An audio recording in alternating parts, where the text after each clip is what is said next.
As our viewers across the continent will know, economies right across Africa are continuing to struggle to cope with a surge in food prices amid multiple crises.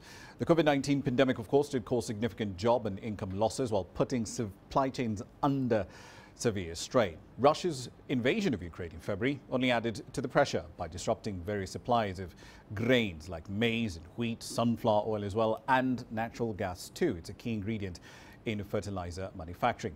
Food inflation is a rising problem across many economies on the continent. Households in Nigeria, for example, are spending up to 22% more on average for food, and that was back in July compared to a year earlier. In South Africa, the food price inflation was nearly 10% in the same month. Lowering food prices and now making the continent a lot more food secure is a key focus of this year's edition of the Africa Green Revolution Forum. Here's what Rwanda's head of state, Paul Kagame, had to say earlier today. The COVID pandemic, ongoing conflicts, and the global supply chain and energy crisis are all placing unusual strain on our food systems. A few lessons are clear from our past experiences. First, we are stronger together. The African Continental Free Trade Area is a good start with huge potential. We cannot have a coherent approach to agricultural transformation without a close integration with Africa's international trade policy. Rwanda's President Paul Kagame there. Let's dig a little deep into this particular topic. Betty Kibaara is the director of the Food Initiative at the Rockefeller Foundation, where she focuses on how to make food production and food market systems a lot more resilient and efficient. So joining us from Rwanda's capital, Kigali, of course, where the 2022 edition of the AGRF is taking place. Betty, good to see you. So let's start with what the foundation's doing. I know you're deploying at least $1 million on supporting MSMEs to make food systems more secure. Walk us through the expected project outcomes from that particular spending outlay. All right, thank you so much. Let me first start by saying that Africa's growing population and diminishing natural resources for agriculture calls for a food system that are not just productive, nutritious, inclusive, and regenerative. And we know that an estimated 20 million children across sub-Saharan Africa are experiencing stunting growth due to malnutrition, and that prevents their full mental and physical development. So what is the Rockefeller Foundation doing? The Rockefeller Foundation's aim to improve the dietary quality of 500 million underserved people. And a key component of our strategy is to work with large institutions who purchase food, and especially government who purchase good food like whole grain and high iron beans for schools, for hospitals, and prisons.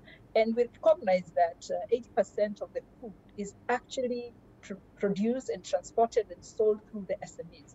And at the same time, we know that SMEs in developing countries have unmet financial needs amounting to about $4.5 trillion a year.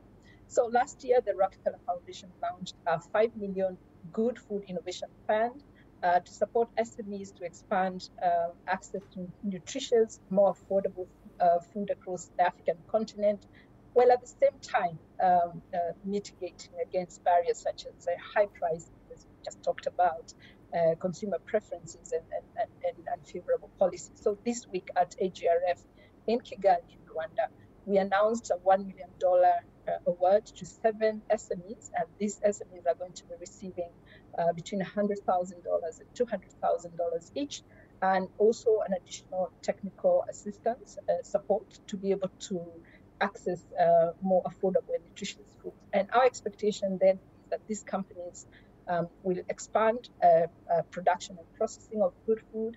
And here, just to give an example of good food, here we're talking about, for example, pre-cooked high iron beans that are more nutritious, fortified whole grain instead of consuming the highly sifted flour, which doesn't have a lot of nutrients, and also companies that are supporting ready-to-eat lentils, among the others. So our hope is that, we hope that you're going to make transformative changes in food systems in Africa.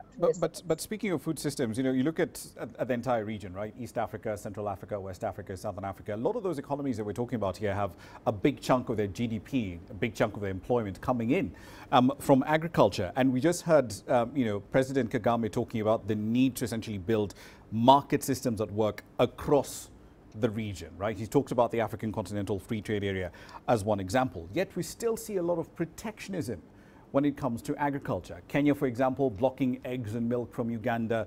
Tanzania right now is in the middle of a fight, apparently, with Kenya. They're not letting maize exports flow across the border.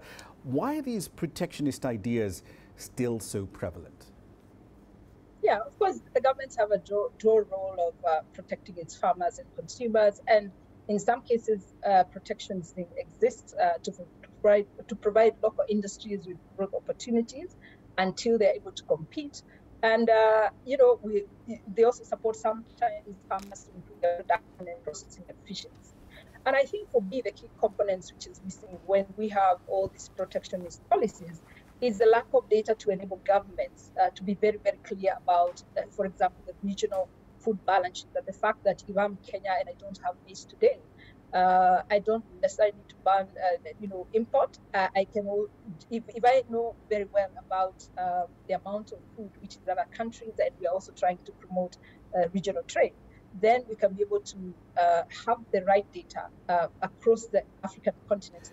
But is that lack of data, isn't that lack of data direct result of the fact that a lot of governments also simply do not invest in the way that they should in agricultural systems? They don't invest in the research to actually know what's going on. Yeah, we do have, for example, just to give you an example, for example, in the Rockefeller Foundation and other partners, and including COMESA, we're already in partnership to develop a food balance sheet, and we already have the first set of countries, including Uganda, Rwanda, and Tanzania, and Malawi, and Zambia. But I do believe that once the African Continental Free Trade is perhaps fully in place, we may see less of these protectionist policies.